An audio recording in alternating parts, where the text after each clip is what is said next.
Welcome back to the YouTube channel. Today I got a super interesting topic, and thanks everybody for subscribing and liking. If you don't know me, I'm Rico. I own a few properties. I own a marketing agency, and I've sold a failed business that got shut down during COVID. That was a yogurt store.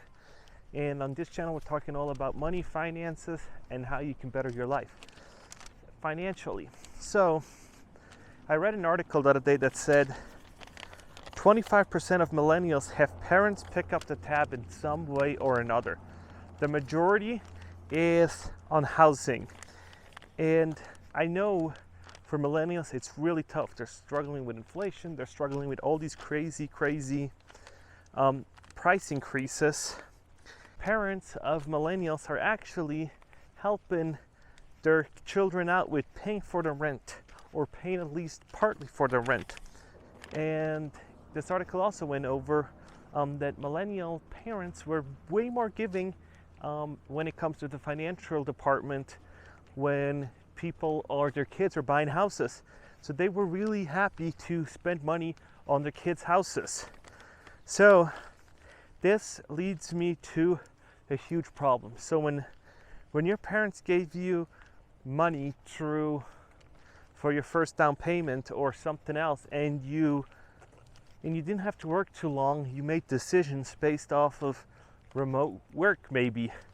And we're leading into an interesting discussion now, because all of a sudden we're going back to the office. So if you bought a house 2 years ago and your parents helped you out with that down payment, and you moved to Florida, and more specifically Sarasota, Cape Coral, you've purchased a house because your boss said you were 100% remote and you can do whatever. The CEO came out and said that. And the Allstate Group CEO just said that everybody needs to come back to the office. So now these people that moved to Florida, and me and my wife, Allison, were actually also thinking about moving to Florida during COVID, Cape Coral exactly because it's a super nice area. My family owned a vacation house down there for 20 plus years, sold it in 2008 because they got divorced, and it was just gorgeous. And I can see why people did make the move, because when you're living in a city like San Francisco and your parents say, oh, I'll give you a small assistance of $100,000 or $60,000 to buy a house, and you're like, oh my gosh, let me buy something in Florida, and the house there is like $400,000. That's a hefty chunk down. And especially when you're making a tech salary, and all of a sudden you're like, man, I'm rolling in the dough, I'm doing great. And your parents now gave you that $100,000, and now all of a sudden you're not that remote anymore. So they said if you were a hybrid worker or something and got remote during COVID, you are now 100% asked to come back into the office. So now there's the question of, what are you going to do with your house? Because as you see right here on this graph, houses are not selling in Cape Coral, and especially not for those prices that they've got purchased 2 years ago. So if you were one of these people that bought an overinflated house price because you just had the money and you were liking, the lifestyle of it, and now you got to go back to San Francisco or New York or New Jersey or Seattle, and you got to go back and you got to sell your house. So now your parents probably are going to say you need to roll that into the next house or do something. But when your parents paid for your bills and they basically gave you down payments assistance, and you are now basically needing to sell that house, and you can't sell it, you're paying rent on a place in San Francisco or somewhere else, and now you're paying a mortgage somewhere else because you can't sell it right now. So that is a huge dilemma for a bunch of people. So what do? You ask your parents again that actually stayed put, and ask them to basically pay you to stay, to keep your job and stay back with your parents, or they're gonna basically have to help you out because you were trying really hard, trying to get back to the office, and you just couldn't make it. And you now also know that in Florida, prices of real estate is sky high, and prices of hourly wages is low, low, low. So that is not a good combination if you're thinking about quitting and saying, I'll just find a job right in that area. That is not how life works, because those gorgeous beach town areas do not have big industries besides tourism. So when you're going to look at the tourism sector and you want to get a job as a tech worker making $200,000, that isn't happening in a town where the average yearly income is about 60. So you're going to be having to go back or find another remote job. And you're now competing with the creme de la creme from Meta, from Google, that all want to be remote. And you were maybe a mediocre kind of guy or girl or whatever, and you were half decent at your job, but now you're competing with the best of the best for these remote jobs. So now it's a whole different world, and I feel like everybody did impulse moves. Everybody moved really quickly. Oh, they heard remote, and me and Allison were included in that. We moved during COVID, while Allison was semi-remote, because we knew we did not want it to stay in Santa Cruz, and that job then did exactly this. So I can relate to anybody that's going through this, because your remote job all of a sudden isn't so remote and they're asking you to come back.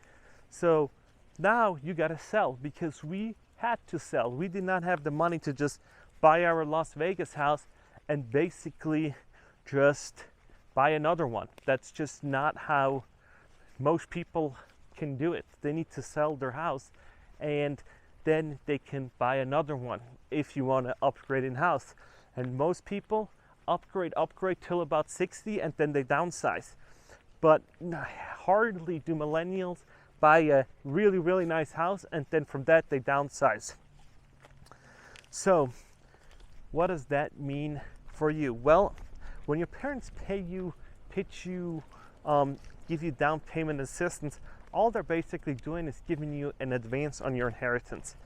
So what's happening is that your parents are basically saying, instead of me giving you something when you die and have a fight over when you're dead, I'm basically helping you out now so you can live better now, so I can enjoy some of that and help you boost it. But when I die, you're not going to get anything. And that's how I would do it personally too. So I would actually help my kid out and buy him or help him substantially with a down payment. So when I die, I didn't really leave him much, but at least they got a house in their early 20s or mid 20s or late or early 30s, somewhere around there, to do that. And I'm very fortunate that we can do stuff like that, but they have to do wise decisions, right? In order for me or anybody else to do that, you obviously need to do wise, smart moves. But when you don't do a smart move and you basically piss the money away and buy a house in Cape Coral, Florida, that is, don't get me wrong, there's gorgeous houses, but there's no big tech industry, there's no big publishing company, there's not an industry that pays you top dollar that needs to compete with other tech jobs. So if you're going to move down there and you're basically an engineer or something like that, I doubt that you're going to make $200,000 plus stock options plus all these other things, because the industry isn't there besides tourism. It's a sleepy little beach town, and yes, it's changing, but it's not changing at a rate where salaries are going to go way, way up. So what do you do if you're in those shoes? Well, either you rent your house out or you're going to have to move. So when you're going to rent your house out and you see these price increases and decreases from the Zillow listing, that's going to hurt. That's going to hurt, because you could probably not rent that house out with enough cash flow to pay the mortgage. So what's going to happen is you're basically going to have to cover the difference. And when somebody tells me they're covering the difference, that is basically you paying them to live there. So or you're subsidizing them. So when somebody has a $2,800 mortgage, but they can only get $1,900 in rent, that is pretty much you're upside down, like you on your car. You're pretty much upside down, and this is not a good trajectory that you want to be in. So what do? Well, you try to sell it, but as you saw on my picture beforehand, that when you can't sell it, you got to lower the prices. So what do? Well, your mom's parents, your mom and dad, or your parents' finances, your down payment is basically gone. Because what a bunch of people don't know is that there's huge costs involved in real estate transactions. So when you buy it, you don't have to pay the 6% of realtor taxes. That goes, most of the time, the seller pays that and not the buyer. So when you're gonna sell your house and you list it for $560, you're gonna be on the hook for 6% realtor fees. Maybe you can get away with 4 or 5%, but most cases, if you get a good realtor, they're gonna say, I'm not gonna do a commission split, or I'm not gonna list it for that, find somebody else. You wanna go back? So when you wanna go back, so when you wanna sell the house at 6% interest, you're gonna be in trouble, because as the house I showed you that was listed for $580 that somebody purchased for like $520 or something, they're gonna not make money. No, they're gonna have to either dip into their down payment, or they might have to cover the difference. And you know what sucks? When you own real estate for a year and you did all that moving costs and transaction costs, and you got to do it again, and you actually like the house. So now you have seller's remorse, and with seller's remorse, you're not having to pay the fee too. And you would have loved to stay in that house. And now you're gonna have to move back home. And most likely, because prices increased everywhere, you're gonna have to move back in with your parents. That's what my video is all about. It's a huge circle of giving money and doing this. So when you're in a situation like this, let me know in the comments below what you're gonna do, because I'm super curious what your steps are and what you're thinking about, what your next steps are, because I'd be devastated. If I'd have to sell my house in Las Vegas to move back to the Bay Area, I'd be devastated.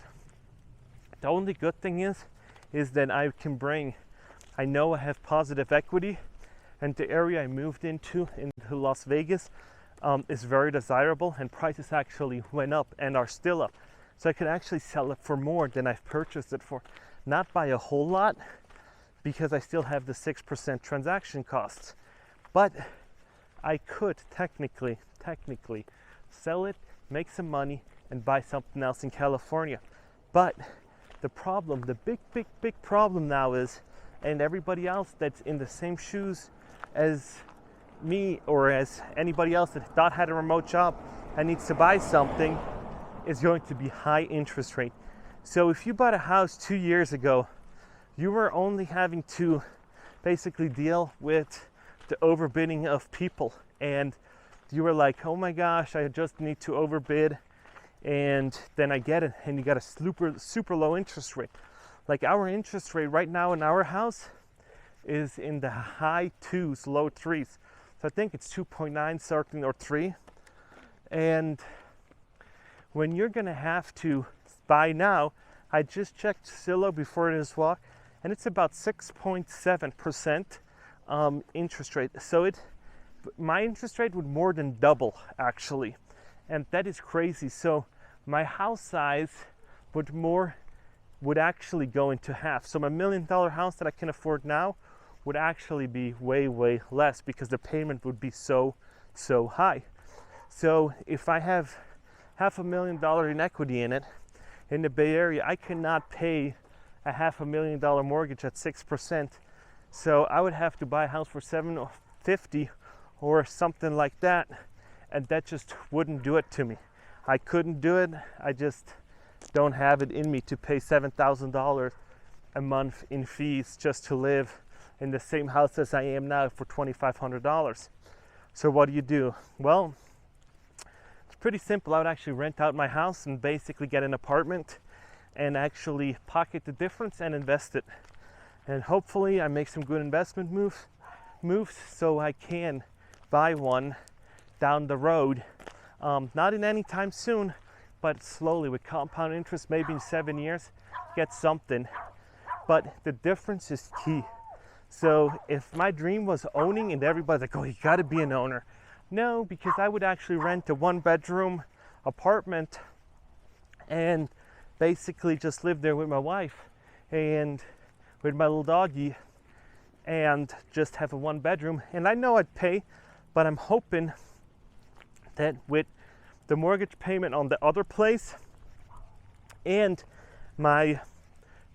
so there's your mortgage right here, and then there's the profit that I would make from it, because I probably could rent it out for 4.5 and my mortgage is 25. So I basically have another $1,500 to play around with. So maybe I can find something in the Bay Area for $2,400, 1 bedroom. So do you think I can get something for $2,400 in the Bay Area? No. 1 bedroom? You can share a 2-bedroom with somebody and pay $2,400 each? No, there must be something. So let me see. When I get home, I'll put something right here. Allison thinks there's no way that we can get an apartment in San Jose. A nice one.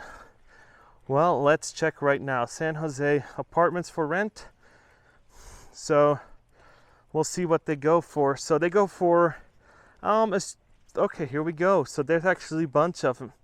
And they actually are pretty dependent on where you live. But in San Jose, they got a 1-bedroom.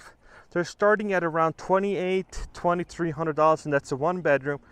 Probably not the nicest area, and probably not the fanciest parking lot. But for $2,700, that'd be the same amount of money as I'm paying here.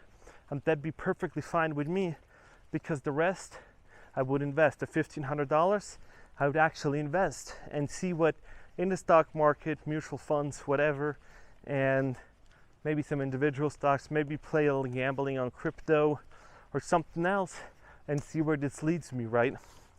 And I could also actually use that money from my rental and subsidize my rent. So if I take the $2,700 and I deduct 15, so that'd be I have another $1,200 that I need to come up with. So basically I'm still ahead.